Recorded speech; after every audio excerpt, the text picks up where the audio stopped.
Soal nomor 1, menurut Anda, apa hakikat dan tujuan utama pembelajaran IPS di sekolah dasar? Jelaskan dengan bahasa Anda sendiri dan berikan contoh bagaimana tujuan tersebut diwujudkan dalam kegiatan belajar siswa di kelas. Hakikat dan tujuan utama IPS di sekolah dasar berkaitan erat dengan pembentukan warga negara yang baik, cerdas, dan peduli terhadap lingkungan sosialnya. IPS di SD juga adalah paduan dari berbagai disiplin ilmu sosial seperti geografi, sejarah, ekonomi, sosiologi, dan antropologi yang disederhanakan dan diorganisasikan untuk membantu siswa membangun kesadaran sosial dan nilai-nilai kemanusiaan, belajar hidup bermasyarakat dengan sikap saling menghargai, bekerja sama, dan bertanggung jawab. Contoh yang sering terjadi di lingkungan sekolah, siswa dapat menghargai perbedaan dan menumbuhkan toleransi, menghormati teman yang sedang berpuasa dengan tidak makan atau minum di depannya. Ketika bulan Ramadan, siswa yang tidak berpuasa tetap bermain bersama dengan menghormati teman yang berpuasa dan tidak membawa makanan di depan mereka. Jelaskan ruang lingkup materi IPS di SD serta peran dan fungsi mata pelajaran ini dalam membantu siswa memahami lingkungan sosialnya. Berikan contoh konkret yang bisa dilakukan guru untuk menumbuhkan kesadaran sosial siswa. Ruang lingkup materi IPS di SD mencangkup kajian tentang kehidupan manusia dalam konteks sosial dan lingkungan secara umum. Lingkup materinya sebagai berikut. 1. Manusia, tempat, dan lingkungan. Misalnya mengenal wilayah tempat tinggal, peta, dan sumber daya alam. 2. Waktu keberlanjutan dan perubahan, seperti peristiwa sejarah di lingkungan sekitar. Fungsi dan peran IPS di SD berperan untuk membantu siswa memahami lingkungan sosialnya, menumbuhkan kesadaran sosial dan rasa kebangsaan, serta mengembangkan sikap kritis dan peduli terhadap masalah sosial, ekonomi, dan lingkungan sekitar. Guru dapat membantu menumbuhkan kesadaran sosial siswa melalui kegiatan seperti diskusi dan refleksi sederhana. Misalnya membahas pentingnya saling membantu, tetangga yang kesulitan, kunjungan lapangan, ke pasar, museum, dan balai desa, agar siswa dapat belajar langsung dari masyarakat. Dengan cara tersebut, IPS tidak hanya menjadi pelajaran teori, tetapi juga sarana untuk membentuk sikap sosial, empati, dan tanggung jawab siswa dalam kehidupan sehari-hari. Soal nomor 3, bagaimana perkembangan kurikulum IPS di Indonesia dari masa ke masa memengaruhi isi dan pendekatan pembelajaran IPS di SD? Jelaskan secara singkat perubahan yang paling menonjol hingga kurikulum merdeka saat ini. Kurikulum tahun 1968 sampai 1975. IPS belum menjadi satu mata pelajaran utuh, masih terpisah antara geografi, sejarah, dan ekonomi. Pendekatan berorientasi pada hafalan dan isi. Pada kurikulum 1975 dan 1984, IPS mulai dipadukan sebagai satu bidang studi. Ditekankan pembentukan Pancasila dan pemahaman lingkungan sosial. Pendekatan mulai terpadu integritas, tetapi masih dominan pada ceramah dan hafalan. Kurikulum 2006 atau KTSP. Sekolah diberi kewenangan menyusun kurikulum sesuai konteks lokal dan pendekatan kontekstual.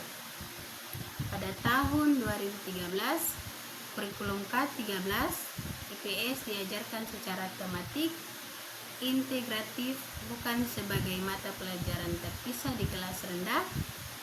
Pendekatan mengamati, menanya, mencoba menalar, dan mengomunikasikan.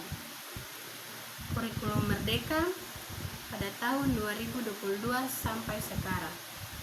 IPS kembali sebagai mata pelajaran tersendiri di fase B dan C atau kelas 4 sampai 6 SD.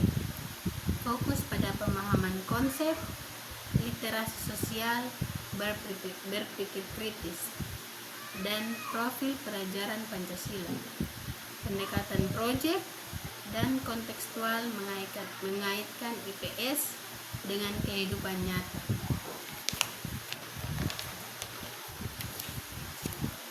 Perubahan paling menonjol dari pendekatan hafalan dan isi menuju pembelajaran kontekstual, berpikir kritis, dan berpusat pada siswa. Soal nomor 4. Apa yang dimaksud dengan pendekatan tematik integratif dalam pembelajaran IPS di SD? Berikan satu contoh tema pembelajaran yang dapat mengintegrasikan konsep geografi, sejarah, dan ekonomi secara sederhana namun bermakna bagi siswa. Pendekatan tematik integratif dalam pembelajaran IPS di SD adalah suatu pendekatan yang menggabungkan berbagai konsep, keterampilan, dan nilai dari beberapa disiplin ilmu sosial seperti geografi, sejarah, dan ekonomi ke dalam satu tema sentral yang dekat dengan kehidupan siswa. Contoh tema pembelajaran. Tema kehidupan di sekitar sungai. 1. Konsep geografi. Siswa dapat memahami fungsi sungai bagi kehidupan masyarakat sebagai sumber air, transportasi, dan lain-lain. 2. Konsep sejarah.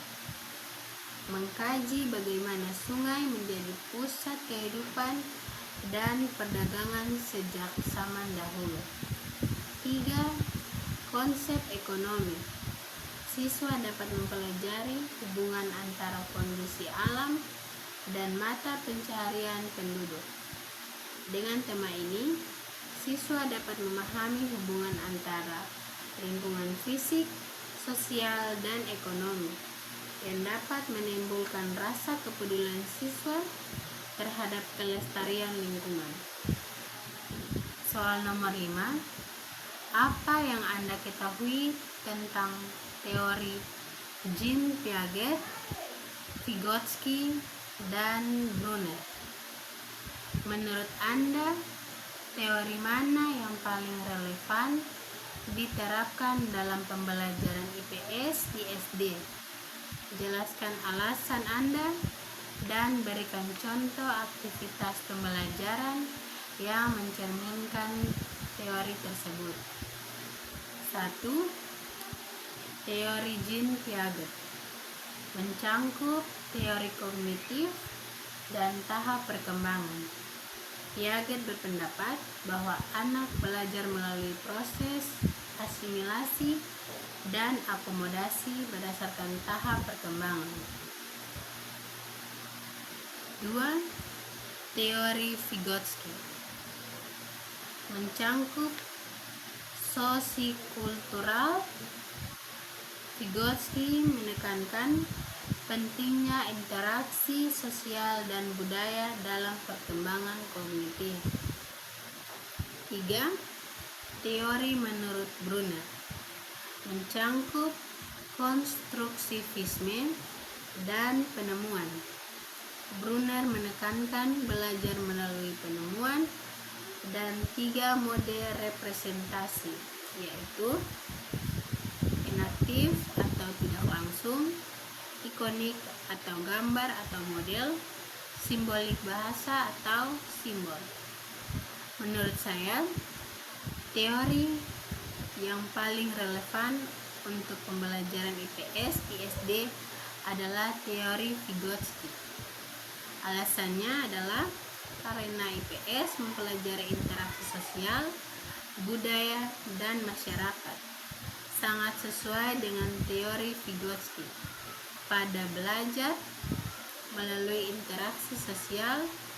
Contohnya, guru dapat menayangkan video singkat tentang gotong royong, siswa dapat berdiskusi kelompok tentang manfaat gotong royong dari video tadi, dan guru selaku pembimbing dapat memberikan bimbingan dan pemandu saat diskusi. Dari situ, siswa dapat belajar berinteraksi sosial dengan diskusi kelompok, dan siswa juga dapat belajar dalam konteks sosial atau gotong royong dari video yang mereka tonton.